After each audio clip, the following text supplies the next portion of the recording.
Ben and Mary are on stage.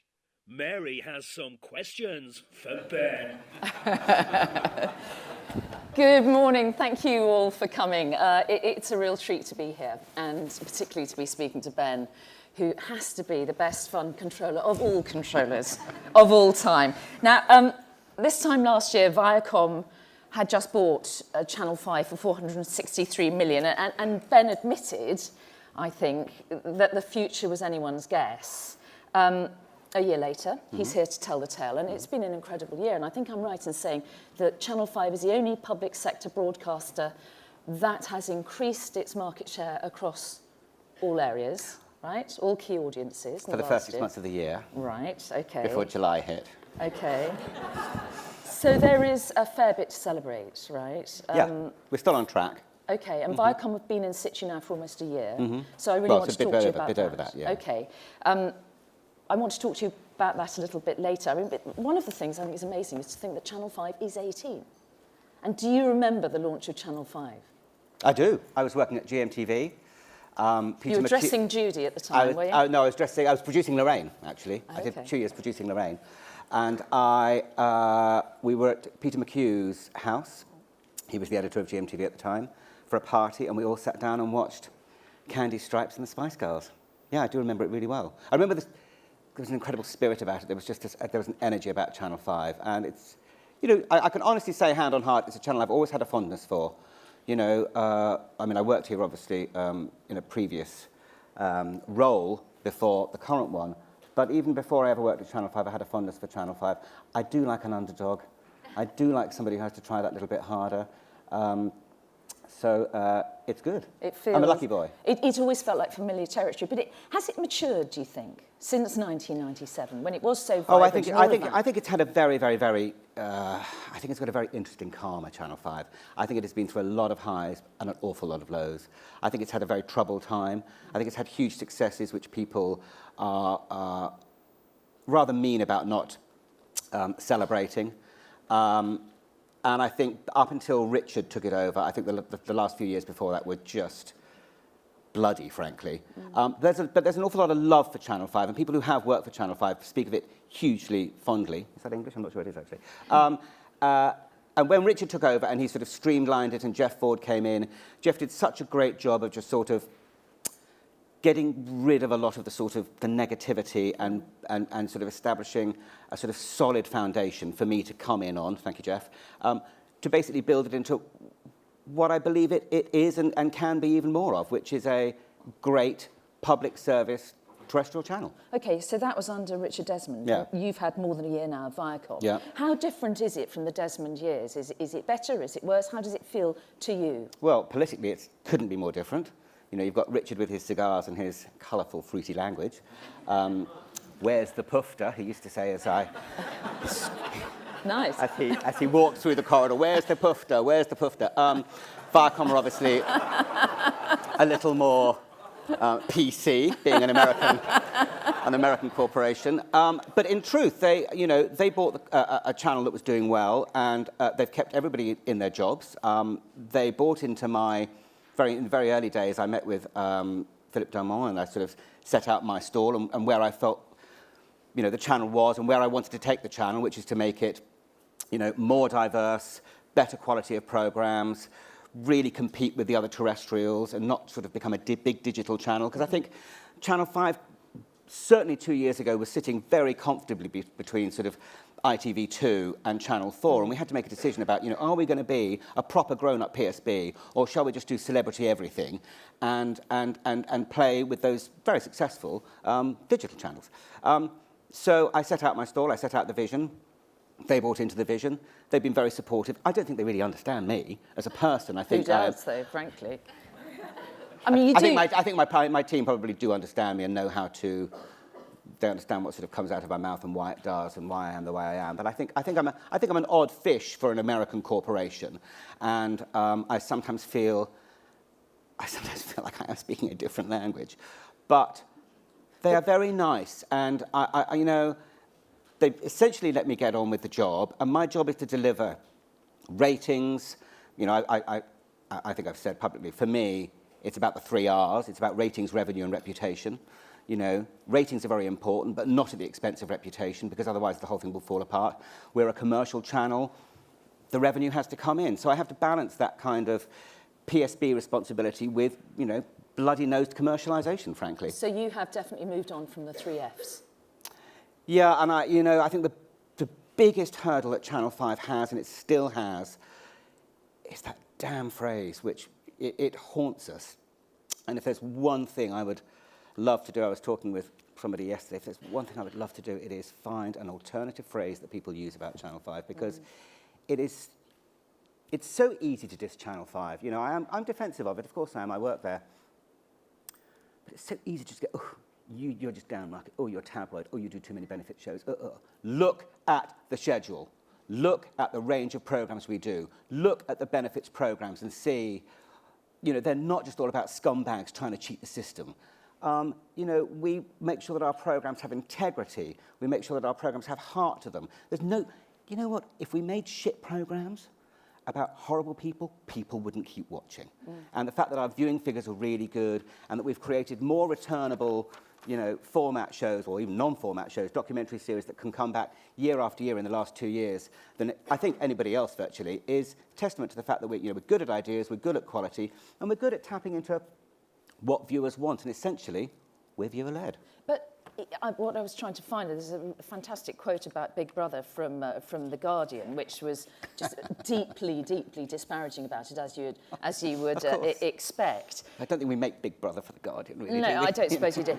But said it was unwatchable. It would be a very different show. Unwatchable. Well, don't watch and it. ugly. Well, don't watch it. Grim, don't watch it. Unwatchable. Fine, don't watch it. It's also hugely entertaining. It's a really important show for us. New series starts tonight, 9 o'clock, everybody, please. Every viewer welcome after the summer run, which wasn't so good. We work very hard to try and make it entertaining. We try and make it, good TV. Certainly, I love having it in the schedule. We use it strategically to launch new series, because it's a big banker for us. And, you know, January was the most successful. Ironically, the summer was the least successful. It's one of those things you just don't know how it's all going to land. Sometimes it's ugly. There are times when I've watched it and I go, I'm uncomfortable. Katie Hopkins? Yeah, I was very uncomfortable with Katie. I was very uncomfortable with Katie. Paris Hilton? I loved Paris Hilton. Did you? You loved Paris? And we divide, and I have very strong editorial debates with the team about, I didn't like Helen Wood. I think she's a bad person. Other people go, she's great TV, but there comes a point where I go, actually, I don't want that person in my life. But you still put her on the television? Yeah, but then I banned her from being on any other bit. So I just can't have her. I just can't have her in my life. So the big career... Rightly or wrongly, I think there does come a point with editorial. There comes a point with editorial where you have to go, enough.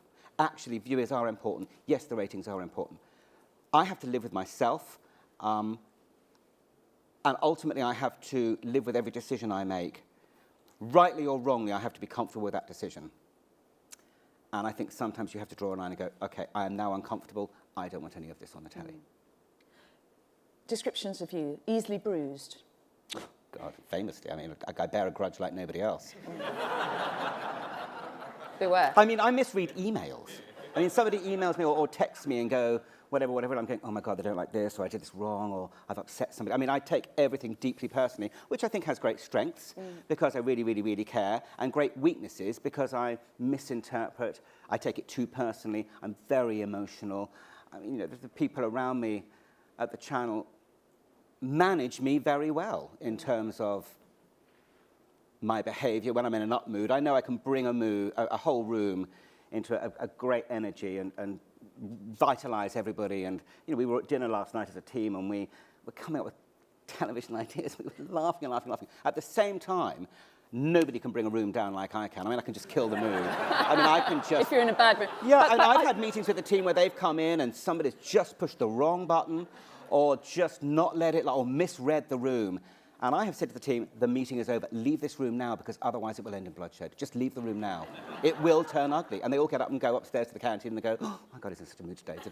And half an hour later, I'm okay. Right, okay, so half an hour later, it's all over. But what I want to know, really, I mean, I talk about you all day. It's fascinating stuff. But what I want to know is how this actually relates to your sense of the channel, because you seem to feel deeply aggrieved that the reputation of Channel 5 is not what you think it should be? Yeah, because I think that people diss it? Yes, because I think they diss it wrongly. I don't think they watch the channel.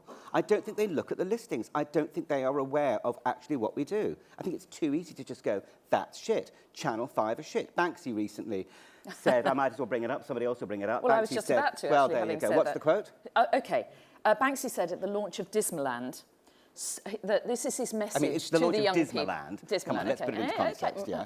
Okay. So Banksy said, and this was in his sort of mission statement, that he would like to say to the youth of the country, sorry about the lack of meaningful jobs, global injustice, and Channel 5.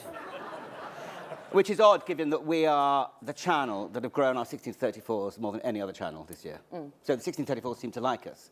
I'm very uncomfortable because the chairs are too deep and my sporran is sitting perched uncomfortably on my top, so that's why I'm fidgeting. Are the front rows safe from yes, the... front rows, but I'm not sure how you work with this. It's fine, in move these on, seats. move on. But so I am aggrieved. You're aggrieved, and you were not nominated for Channel of the Year.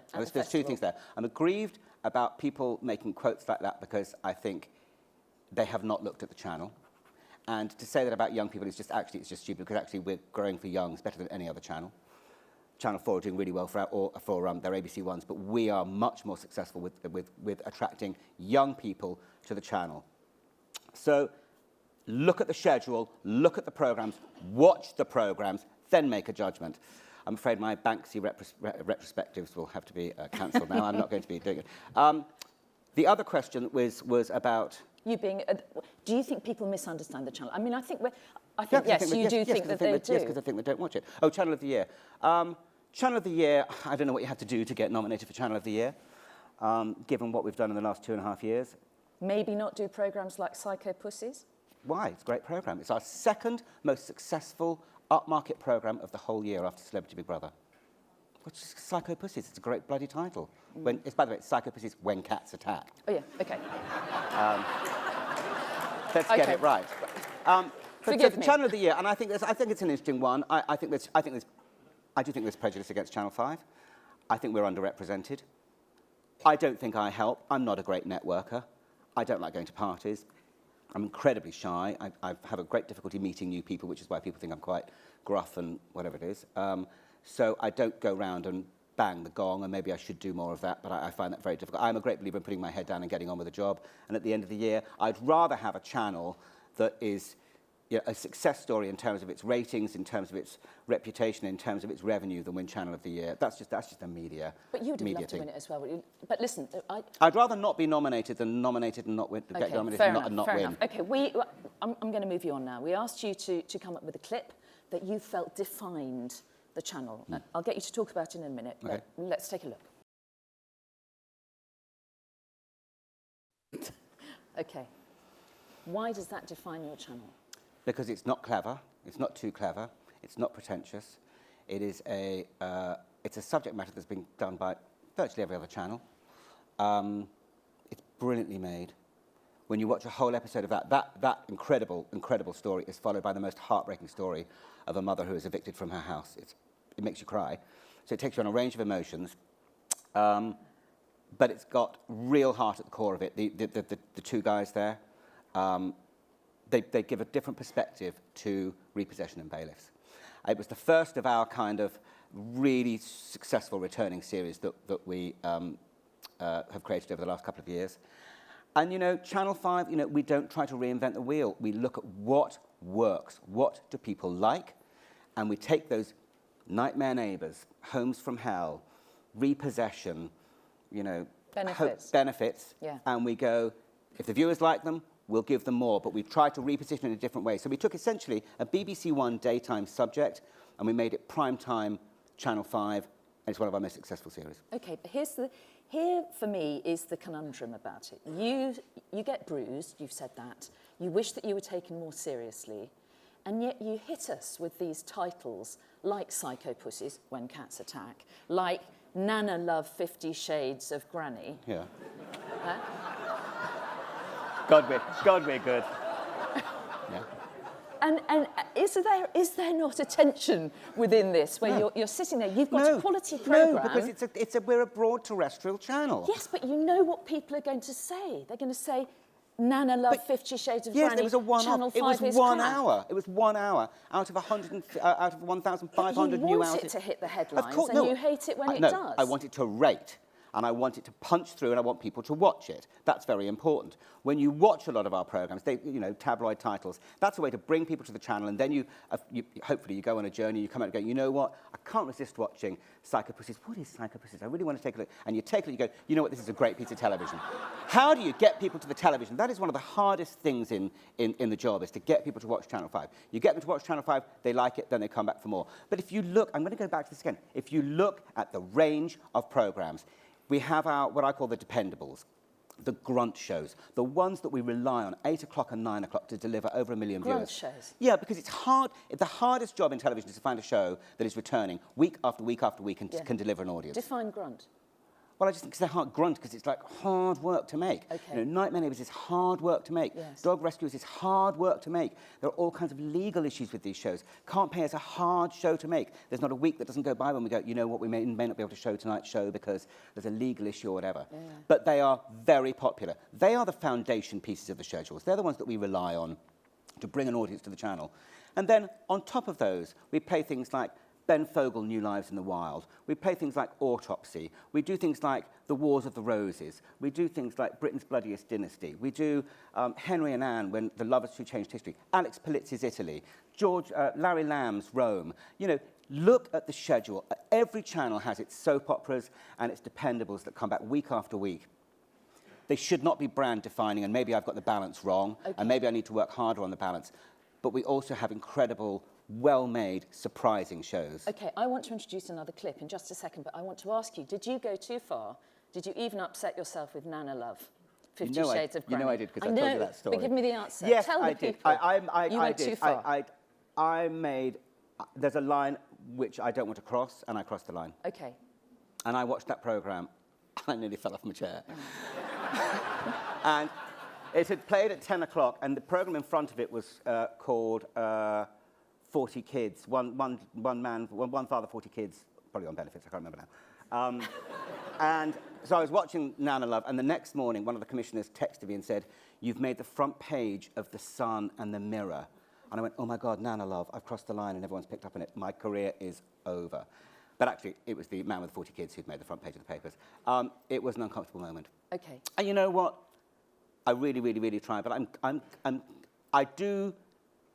very conscious of the fact that I have a responsibility to not end up on the steps of the channel having to defend the channel against something. So we do our very best not to cross the line. Yeah, it was a personal line. It wasn't a legal line. It was No, personal. of course not. It was just a personal. I felt it was a bit... So you did go too far. Yeah, OK, and here's a clip that we've got, which is a moment of commissioning madness. It's kind of like a what was I thinking moment. Okay. Let's have a look at the clip, and I'll talk to you about that in a sec. Yeah, that was a bruising few weeks. Well, but it was a successful show. You see, my bitter disappointment is the clip wasn't Nana Love, I'll be quite frank with you, because that has got to be a what was I thinking moment. But no, because Nana Love was commissioned as a different show, and it was only actually, it wasn't commissioned as what it ended up being. Yeah. OK, so let's return to this. Let's not mention Nana Love again. Should we draw a line? I think we should draw a line on It's Nana over. Love. I won't say any more. I just got over it as well. Yeah, OK. You've reopened a very deep wound. Sorry. It shall never be spoken of again. 10,000 BC. 10,000 BC. Yeah. You've chosen it as a what was I thinking moment, but it was a success, wasn't it? It was a success. It was incredibly troubled. And the reason I chose it as this is that it was commissioned very quickly. We essentially had 2 meetings. I was going to cancel it in the second meeting because I wasn't convinced by what it was. You changed the title, didn't you? I changed the title from, at the beginning of the meeting, it was called Back to the Stone Age, and by the end of the meeting, it was called 10,000 BC. And that 10,000 BC felt big, and I could hang it on that, and I felt, actually, I like 10,000 BC, now I'll go with it. And we went with it very, very quickly. And it was carnage. It was a very expensive show for us, hugely ambitious. Viacom had just taken us over, and they were incredibly supportive of this potentially game-changing show that we wanted to do. It was just carnage. I mean, everything that could go wrong did go wrong. We started off with 20-odd people. We ended up with 5. You know, the weather, they had the worst October in 10 years with the snow coming. There was a point about 4 weeks in when the commissioner came to me and said, look, we're going to have to send the expert back and they have to be retrained. And I said, but I'm a viewer, I'm sitting at home. You know, I'm not going to buy that. That feels like we're faking it and you're asking me to go right back to the beginning, which is when we decided to turn the camera on the production team and actually film the process. So It was an organic process that moved on, and I have to say, if I'd known what was coming down the tracks, I would never have commissioned that show. But you did choose a programme that was a success, right? What Yeah. have the real failures Well, been? so we sat... We're not going to make... No. So No, we no, sat... okay. Well, it wasn't a failure. No, so okay. we sat around having dinner last night, and I said, if I'm asked what are the failures, what are the failures? Go on then. There aren't any failures. We've had some series that have disappointed us in that, they, you know, you'd like 900,000 viewers, 1 million viewers, and it's done 650, 700,000 viewers. I think in my last 2 years, Craig would correct me, we've probably pulled 3 series and said, you know what, let's not finish playing them out. It's a bit tough out there at the moment. I think we need to put in something stronger, and we'll save something. So we'll save them for when the schedule's got a bit of an easier ride. There's honestly nothing I regret commissioning. I mean, honestly, there's nothing I regret commissioning. And there's nothing where you go, that is such a disaster, I wish I hadn't spent the money on it. We tried Marsden's Brewery. We thought, you know, Mail on a Friday would work. It didn't work as well as we thought. We tried Holiday Airport. Airports rate. They happened to not rate for us. It's quite interesting. I had a conversation with somebody in the organisation recently and said, how do I explain Holiday Airport? And I said, what do you mean, how do you explain? How do I explain that it didn't do the numbers? I go, well, you say it failed. I go, okay, but how do I explain it failed? I go, well, look, not everything's going to do the numbers we thought it was going to do.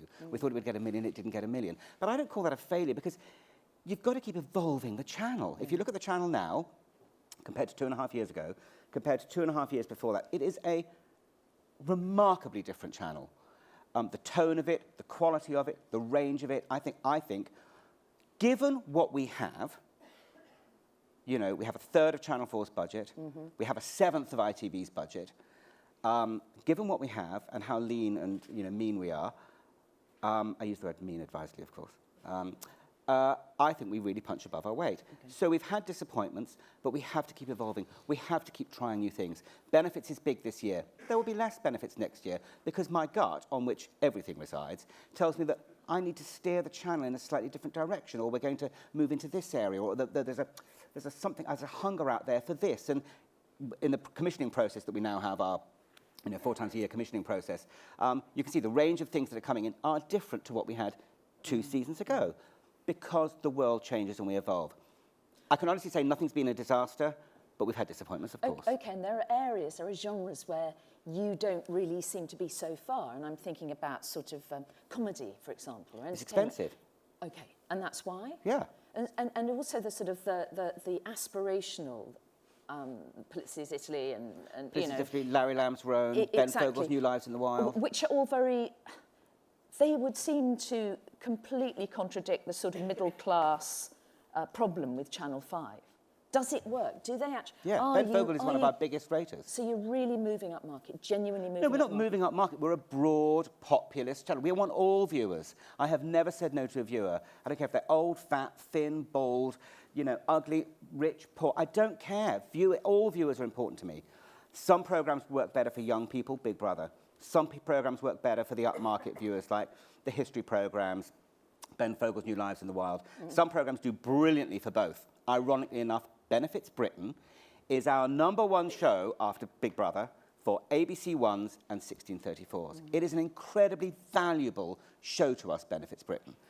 The key audiences by which we are measured and sold love that programme. I'm not going to get rid of it until the viewers decide they don't want any more of it. But I have to keep evolving. Yeah. So we keep trying new things. You know, we're doing a series with Eamon Holmes and Ruth Langsford in the autumn coming in, which is much more aspirational and a bit more fun. We've got a series about British families coming in early New Year. We're trying new things. They may not be as successful as Benefits Britain. We may have to wait 3 years for them to grow. But you will see the channel, as it should, evolve over the next few years. Okay, let's move on to commissioning.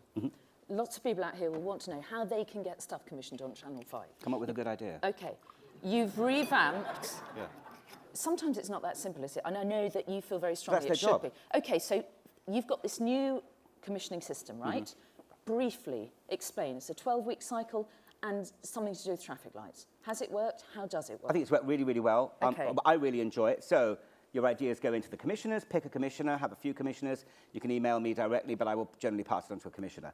The commissioners have their meetings, blah, blah, blah, blah. And once every 3 weeks, we do quite formal sessions where myself and the scheduler and the production manager will sit on one side of a table, because I quite like formality and to be a bit intimidating. And the commissioner will come in and they have about 2.5 hours, 3 hours to pitch the ideas that they have worked up. And we look at what slots we've got and we look at what money we've got and we go, I really like that, and I go, I really don't like that, and the schedule will go, you know what, I know you don't really like it, but it could be really useful. I go, oh yeah, it could be really useful actually, and if we did it this way, it could work with that, couldn't it? And so we have a creative discussion, and about a week later, 10 days later, I've gone through it with the schedule and the money people, and we go, these are the programs that we want, absolutely yes, let's press go on them immediately.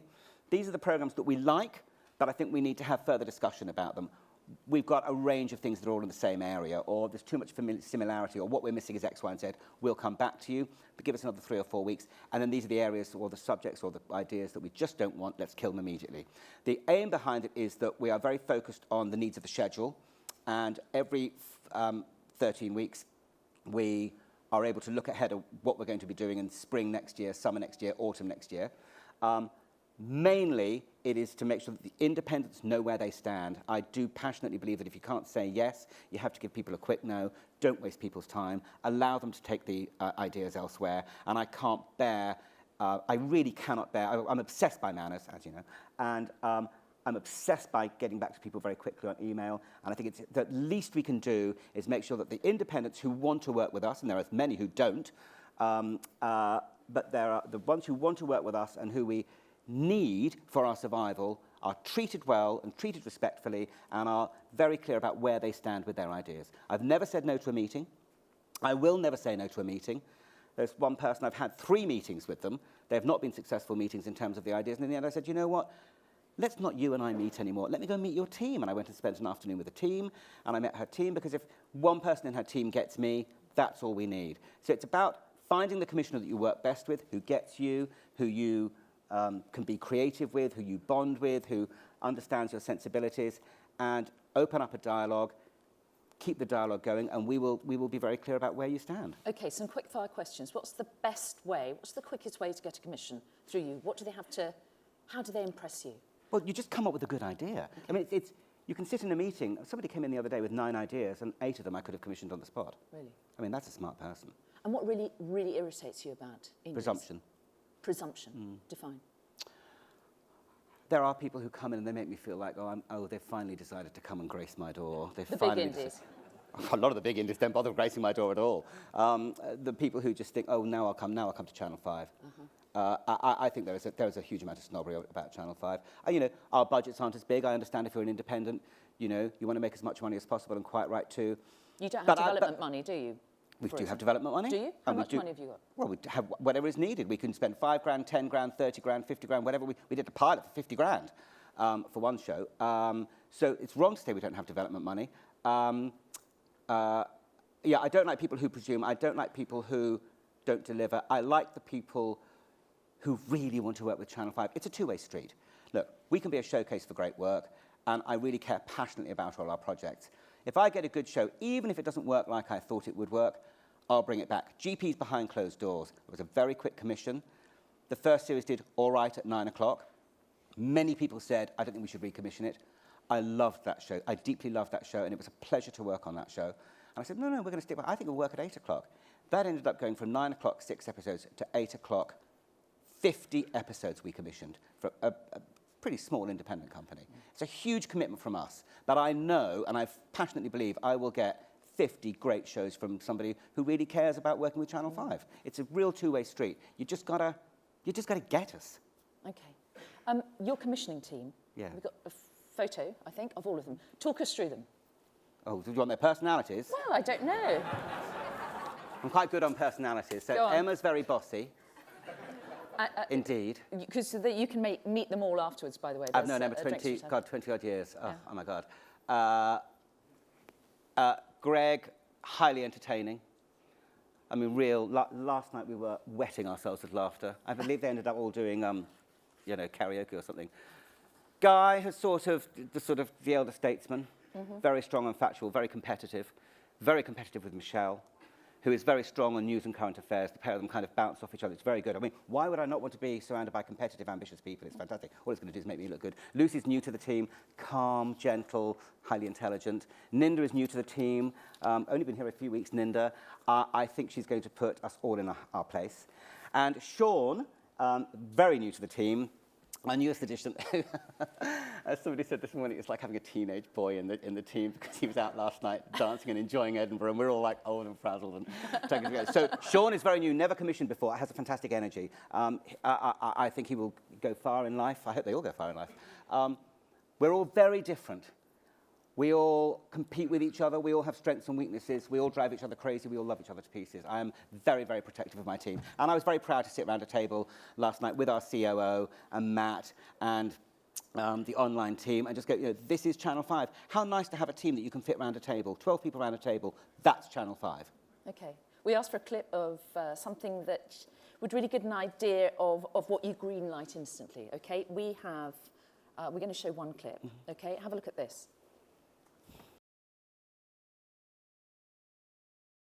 Amazing show. And on Channel 5, who'd have thought it? Who'd have thought it? Channel 5 campaigning. Bit of Channel 4 envy. We can do that. Maybe.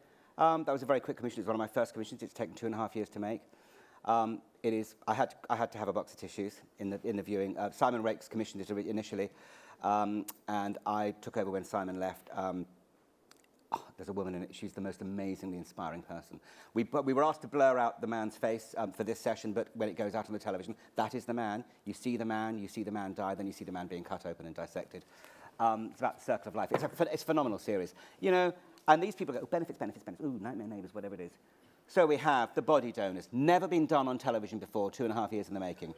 In 2 weeks' time, Special Needs Hotel opens for business. It is a 3-part series about a hotel in Devon, staffed entirely by teenagers and young adults with autism and Down syndrome.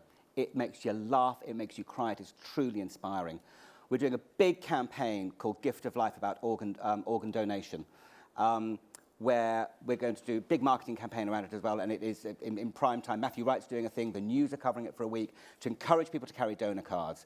The people who say, and this is on top of, Six Wives of Henry VIII, Cleopatra, Chris Tarrant's railway journeys, the people who say Channel 5 is down and dirty, they are wrong. Look at the schedule, look at the range of programs we are doing. I defy any other channel not to be jealous of a program like The Body Donors. Will we get the kudos for it? Probably not. But it is one more step in the way that we are moving forward and evolving as a channel and growing as a channel and proving, whether people like it or not, that we are playing with the big boys and we're a damn good channel. Okay, Viacom are going to be doing a rebranding. Yeah.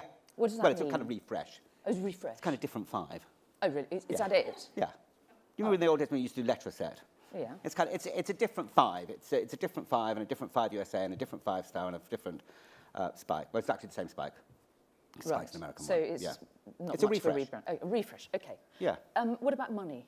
Last year you had 200 million to spend on programmes, correct? Yeah. Is Viacom going to pump more money in? Is the budget going to increase? Okay, the budget will increase, but we're a commercial channel. They're not going to throw money at me and not get their investment back. Quite right too. I mean, I quite like working like that. So you make a case for extra investment. There will be extra investment, particularly for origination at 10 and 11 o'clock, which is really good. But if I want to, and if I have a big ambitious project and we think it can be either channel defining and a game changing piece like 10,000 BC was, or have a good return on investment, they're fully behind us. But they're not going to throw money at Channel 5 for the sake of throwing money to Channel 5. The rebrand is important because, if nothing else, it might just make people take another look at Channel 5. And I think that anything we can do to make people take a look is very helpful, given what we've got to show is, I think, so good. I mean, I would say that, but I also think that actually if anybody in this room actually looked at what we did, they'd go, you know what, I've been slightly prejudiced against it. There was a big piece of research done, huge piece of research before we did the reposition, the rebranding piece. And essentially viewers, the brand is way behind where we are as a channel, and we need to get people's perceptions changed about what Channel 5 is and what it does. Okay, let's take a look at one of your most successful shows. And I want to talk to you about how it actually got to the screen. Take a look.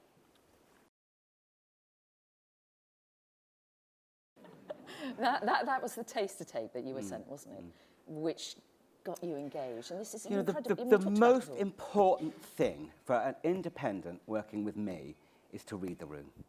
you gotta know what mood I'm in. I learned this from working with Tim Gardam at Channel 4. But that's a terrible thing to say. No, it's not a terrible. It's a really great piece of advice. You walk into the room. I used to have routines with Tim, and I'd go, what mood is he in? How far can I push him? What mad idea can I sell him? And you go, or you go, you know what, he's in a really bad mood. I'm not going to mention these today because he's just going to throw them out. He's not really giving me, or he's distracted. You know, read the room. You know, But come on, an indie has one chance. They have their big meeting with you, Yeah. and you've had a bad day. Yes. I had a terrible meeting recently. It was an absolutely terrible read. I mean, it was a bloody meeting. You know, we'd exchanged an email about it, and we will meet later on, and it'll all be fine. But, you know, I'm a human being at the end of the day. Jonathan Stadler, Knickerbocker Glory, I'd never met him. He came in. He played me like a fiddle. He was very twinkly. He's kind of indiscreet. He's very disarming, and he's very self-deprecating, and I always love that in people. It takes a lot of laughing yourself. And he said, look, I've shot this myself. And I thought, OK, so he's passionate about it. He found his own money, didn't come asking me for money. He showed me it, and I thought, I like that. I get what that is immediately. When I was last at Channel 5, I wanted to do a show called The Waiting Room, and this was sort of it. And we had a very nice meeting, and I went out, said goodbye. And I went to Emma, and I said, I've just met Jonathan Stadler. I think he's quite sexy, actually. But I don't know if he's any good. Have a meeting with him and see if you think he's got any balls and whether he can, you know, he's any good. And take a look at this. I really like it, but it may be just like a flaky thing, and it may not be, you know. So Emma did all the hard work in terms of, you know, how we're going to make it, how practical it's going to be, and everything like that. And they made a great series. But, you know, the best ideas come from, the best relationships come from a meeting of minds. Not everybody in this room is going to get on well with me, but they don't have to get on well with me. They have to get on well with Lucy, or they have to get on well with Michelle, or they have to get on well with Sean. You know, I am not the hands-on person. I'm very happy to meet people, but I will hand over. The commissioner's commission, I green light, and I can't commission absolutely everything, so I have to be selective about what I want. But I do think it's important that I think reading the room is really underestimated talent or skill. And if you could learn it, I suggest people learn it, just for life, because it gets you so much further. OK, we've got 5 minutes left, including audience questions, OK? Quick ones here. Where do you see Channel 5 in 5 years' time? Bigger, better, brighter, with an amazing reputation for quality, inspiring, bang on the money, contemporary programming. Will you still be there? Unlikely. How long will you stay? I'll stay until they either fire me, or I am so miserable with the ratings that I can't do the job anymore, or something better comes along, which is unlikely. So what would be your ideal move? I've never had a plan in my life. I've never had an ambition. I've never had a plan. The phone goes, somebody says, would you be interested in? And I go, yeah, I would. That's exactly how this job came up. Somebody called me and said, we've got a bit of change going on. Would you be interested in? Yes, I would. So it's all about the feeling? It's all about the feeling. It's all down there behind the sporran. Yeah. It's the gut. And what do you want your legacy to be? I'd really like my legacy to be with, the only thing I really care about television is younger people and giving them a leg up. I really care passionately about that. I've been greatly inspired and motivated and mentored by incredible people who are not necessarily respected for how clever they were, people like Tim Gardam, who I loved working with Tim. And I hope that, I will never have children, unfortunately, but I hope there's lots of people going out into the world learning from having worked with me and being better people in television, and as human beings, for having worked with me. I think that would be a pretty good legacy, actually. Amazing legacy. Right, we have questions from the app. Quick ones, OK? The most popular question is about the rebranding. Bit of scepticism about a new logo making any difference at all. No, as I said, you know, it will be hopefully it will be helpful in helpful in making people look at Channel 5 in a different way. But I have to deliver the goods. There's no point in having a new look and doing programming that we were doing 5, 10, 15 years ago. You know, it is the idea behind the rebranding is to make people look at the new content that we have and to see that the content is really good. OK, how do you cope with the pressure of running a commercial channel? Not well. OK, thank you. Famously chippy about Channel 4. How do you feel about that now? Jay's my best friend. She is? Jay's my best friend now. Is it true that you've been dog-sitting for her? My sister and I shared looking after her dog. OK. And you know what? It's so nice. You know, we did the leaders' debate yesterday. It's a really high-pressure job, and it's a very lonely job. And ultimately, I'm responsible for everybody's jobs and the success or failure of the channel. Ultimately, it's based on the decisions I do or don't do. And it's really nice to go, you know what? Let's just be friends with each other, or let's just at least have a relationship where we're not trying to slaughter each other. And once I decided at the beginning of the year not to worry about the other channels, it's actually been quite liberating. I just concentrate on Channel 5 now. Having said that, there is still a very big difference between us and Channel 4. Okay, we have a new question from the app. What is the best way to defrost you? And that will be our final question. Oh my God, I feel like Peter Fincham yesterday. I just don't know what to say, I don't know what to say, I don't know what to say. I'm not going to ask you which politician you'd like to be. Do you know what the best way to defrost me is to say, God, you're in a bloody awful mood today. You know what? I don't need this kind of shit. You know, actually, don't buy me a cake. Don't buy me a cake. Don't buy me a... You just kind of, you know, once I'm confronted with it, you kind of go, yeah, I'm sorry, I'm in a really bad mood. And then you start to have a dialogue. I think you just got to... I'm a very direct person. I'm very no-nonsense. I say it how it is. The poor team know, whether it's their shoes or their hair or their programme or their titles or whatever it is. You know, I say it like it is. And I actually respond quite well. If somebody comes in and says, you know what, I once had a commissioner, I really lost my temper with somebody in marketing, and they weren't listening to what we were saying, and in the end, after about half an hour, I just went, you know what, I don't need this fucking shit anymore. I stormed out of the room to try and protect the commissioner because this person wasn't listening to what they were saying. And I went back to my office, putting stuff away to go, and the commissioner came in and stood in the doorway. And this was Simon, who was like Eton educated, the politest boy in the world, the nicest boy. He said, that was bang out of order. I go, I know, wasn't he terrible? He said, no, you were bang out of order. I was defending you. He said, you were bang out of order. You cannot leave a meeting like this. You're the director of programs. I'm like, oh my God, I've been put in my face. Like, wow. And I kind of love the fact that he was brave enough to come and say, who do you think you are to storm out of a meeting Well like brought up, boy. I must just say, and we do have to finish here, but I've been asking people about you, obviously.